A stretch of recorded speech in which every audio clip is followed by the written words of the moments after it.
Claims in that lawsuit are graphic and maybe disturbing for some viewers to hear.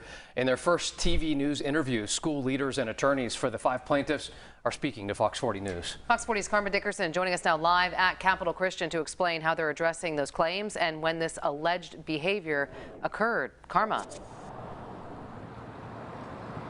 Eric, Nikki, we're talking about something that allegedly happened back in the 80s before Capital Christian School even was here in its current location. We're talking about the original campus, and now school leaders say they're reeling from hearing about something that happened decades ago. Hogtied, gagged, undressed. Some of the things 5 men say happened to them in the 1980s while students at Capital Christian School. This lawsuit is about 5 boys who were obviously sexually abused by their teacher. This is a case about an institution that failed these 5 kids. Scott Sorgia, Darren Sorgia, Robbie Taylor, Dan Schumacher, and Kevin Williams have filed a lawsuit against Capital Christian School, saying a former coach and teacher spent time with them in order to groom them and sexually assaulted them off campus. The suit centers around a former teacher and football coach, Dave Arnold, who, according to the suit, worked in the school 1980 through 1983.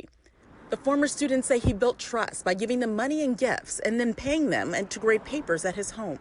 The suit claims Arnold offered them extra money if they played a game which involved hog tying, blindfolding, and in at least one case, pulling down the pants of a student and watching them try to untie themselves. They say Arnold sexually gratified himself as it happened.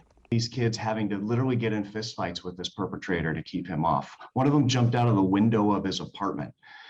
Kids shouldn't have to resort to self-help. By self-help, attorneys Brian Williams and Mike Reck, who represent the men, refer to what they say was a lack of action by Capital Christian School when the alleged behavior was reported. According to the suit, in the early 80s, the accusations were reported to a school administrator and former head pastor Glenn Cole, who did not report the incident to law enforcement. Cole allegedly said, "Nobody is going to bring down my school.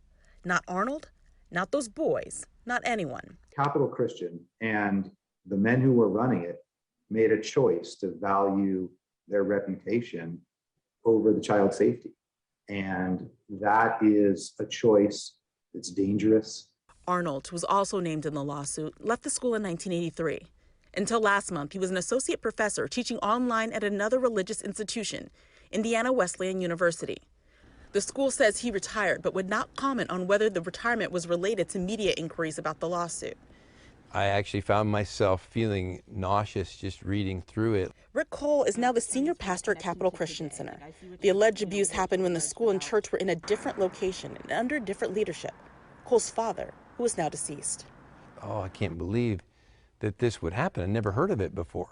Never knew that this was a part of the story of any student, in our experience here at our school. Cole says the first time he learned of the allegations was 2 weeks ago when he was contacted by a journalist with the Sacramento Bee. He's been advised not to discuss the lawsuit, but did want to make this clear. Do whatever we can to, provide love, compassion, and respond properly as we learn, more about the situation and what responsibility do we have at this point. So coming back out here live, one question that we did ask the attorneys of those 5 now men who filed the lawsuit is why now? And he said a couple of things that we should keep in mind. First, that the laws in California have changed, allowing victims more time to come forward. Additionally, he said a climate where people were ready to believe them and to take a listen. Reporting live, I'm Karma Dickerson, Fox 40 News.